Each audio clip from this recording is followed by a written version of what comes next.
BBA, BCA, BCom computer కోర్సులో 100% placement లభించే ఏకైక డిగ్రీ కాలేజ్ కూకట్పల్లిలోని I3 డిగ్రీ కాలేజ్ 8367215215. నమస్తే, వెల్కమ్ టు సుమన్ టీవీ. నేను మీ సాయి. సైబర్ నేరగాళ్ళు రోజు ఎన్ని రకాలుగా ప్రయత్నం చేయాలో అన్ని రకాలుగా ప్రయత్నం చేస్తున్నారు ఇక్కడ ఉన్నటువంటి ప్రజలందరినీ మోసం చేయడానికి. వాట్సాప్ ఎన్ని సాంకేతిక పరిజ్ఞానాలు పెరుగుతున్నా ఆ సాంకేతిక పరిజ్ఞానంలోకి చొచ్చుకొని మరి ఈ రకమైనటువంటి మోసాలకు పాల్పడుతున్నారు. సాధారణమైనటువంటి మన దగ్గర డబ్బా ఫోన్లు ఉన్నప్పుడు అక్కడ ఉన్నటువంటి సాధారణ మెసేజ్ల నుంచి కూడా మొదలైనటువంటి సైబర్ అటాక్ ఇప్పుడు ఫేస్బుక్ మొదలుకొని, ఇన్స్టాగ్రామ్ మొదలుకొని, వాట్సాప్, ట్విట్టర్, టెలిగ్రామ్ ఏది ఉంటే అది ఎవరైతే ప్రజలు ఎక్కువగా వాడుతున్నారో దాంట్లోకి దూరి కూడా అటాక్ చేస్తున్నటువంటి పరిస్థితి. ఈ నేపథ్యంలో ఒక ప్రత్యేకమైనటువంటి వార్త ప్రచురితమైంది. వాట్సాప్లో నుంచి ఏ రకంగా ఇప్పుడు సైబర్ అటాక్ చేస్తున్నారు సైబర్ నేరగాళ్ళు, ఎలాంటి జాగ్రత్తలు తీసుకోవాలి అనే దానికి సంబంధించిన ఒక వార్త మనం చూద్దాం. ట్రెండ్ మార్చిన సైబర్ నేరగాళ్ళు, వాట్సాప్ కాల్స్ల బెదిరింపులు, అనుమానం వస్తే ఫిర్యాదు చేయాలంటున్న అధికారులు. సో ఇక్కడ చూడండి, +92 ఈ యొక్క నెంబర్తో వస్తే అది మోసం అని గుర్తించాలి. WhatsApp DP +92. సో మనది ఇండియాలో ఉన్నటువంటి సిరీస్ +91. సో ఈ యొక్క దీన్ని గుర్తుంచుకోవాలి. +92 వస్తే ఖచ్చితంగా ఇది ఒక ఫ్రాడ్ నెంబర్. దాన్ని లిఫ్ట్ చేయాల్సిన అవసరం కూడా లేదు. డైరెక్ట్గా మనకు వాట్సాప్ నుంచి అన్నోన్ కాల్ వచ్చినప్పుడు మనకు తెలియని నెంబర్ అయినప్పుడు కూడా లిఫ్ట్ చేయాల్సిన అవసరమే లేదు ఫస్ట్ ఆఫ్ ఆల్. దెన్ ఇట్లాంటి +92 నెంబర్ వస్తే మాత్రం ఇమీడియట్లీ కూడా దానికి రెస్పాండ్ అయ్యేటువంటి అవకాశం చేయకూడదంటూ కూడా చెప్తున్నారు.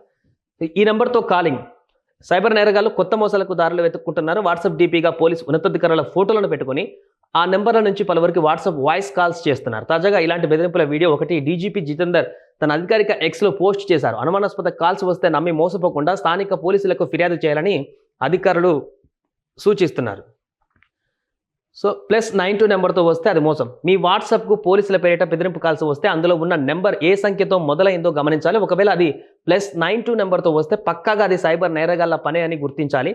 వాస్తవానికి +92 కోడ్ పాకిస్తాన్ది. చాలా వరకు ఈ నెంబర్తో కాల్స్ పాకిస్తాన్ నుంచే వస్తాయి. కొన్నిసార్లు కంప్యూటర్ ప్రోగ్రాంలతోనూ ఇలాంటి కాల్స్ జనరేట్ చేయవచ్చని సైబర్ భద్రతా నిపుణులు చెప్తున్నారు.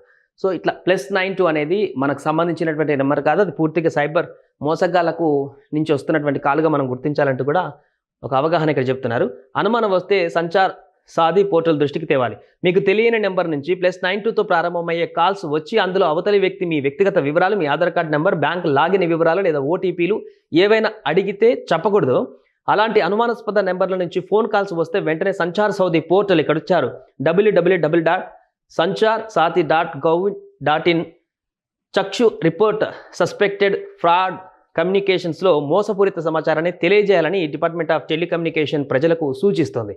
సో దీని ద్వారా ఇన్ కేసు ఒకవేళ లిఫ్ట్ చేసి ఇబ్బంది పడినట్లయితే దాన్ని కంటిన్యూ చేయకుండా వెంటనే అక్కడనే బ్రేక్ చేస్తూ పోలీసులకు ఇన్ఫార్మ్ చేయాలంటూ కూడా వీళ్ళు చెప్తున్నారు. ఈ యొక్క సదర్ వెబ్సైట్లో కూడా వెళ్ళి పూర్తి వివరాలు వెల్లడిస్తే కొంత జరిగినటువంటి మోసం నుంచా లేకుంటే వాళ్ళు చేసేటువంటి దాడి నుంచి తట్టుకొని బయటపడేటువంటి అవకాశం ఉంటుంది.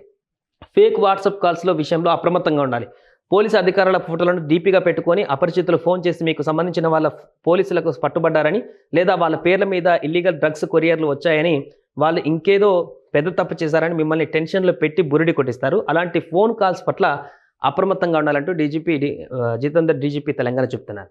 ఇప్పుడు సిటీలో ఉండేటువంటి ఒక యువకుడికి ఊర్లో ఉండేటువంటి వారి తల్లిదండ్రులు కానీ లేదా సొంత చెల్లి, అక్క ఇట్లాంటి ఎమోషనల్ రిలేషన్స్ ఉండేటువంటి వాళ్ళ వాట్సాప్ ఎక్కువగా యూజ్ చేయకపోతే వాళ్ళ పేరు చెప్పుకొని వీళ్ళు వాట్సాప్ కాల్స్ చేసి సదర్ వాళ్ళ ఇక్కడ రిస్క్లో ఉన్నారు సంథింగ్ ఇట్లా చేసి ట్రాప్ చేసి ఆ కాల్ నుంచి మిమ్మల్ని ఎమోషనల్ డ్యామేజ్ చేసి ఇలాంటి మోసాలకు పాల్పడేటువంటి అవకాశం ఉంటుంది. అలాంటి సందర్భంలో జాగ్రత్తగా వహించాలంటూ కూడా చెప్తున్నారు. ఇక్కడ ఒక ఉదాహరణ కూడా ఇచ్చారు. ఈ ఏడాది మే 23న వరంగల్ జిల్లా కలెక్టర్ P ప్రావీణ్య ఫోటోను వాట్సాప్ DPగా పెట్టి కొందరు సైబర్ నేరగాళ్లు ఆమె పేరిట డబ్బులు పంపాలంటూ కలెక్టరేట్ సిబ్బందితో పాటు కొందరు ప్రజలకు వాట్సాప్ మెసేజ్లు పంపారు.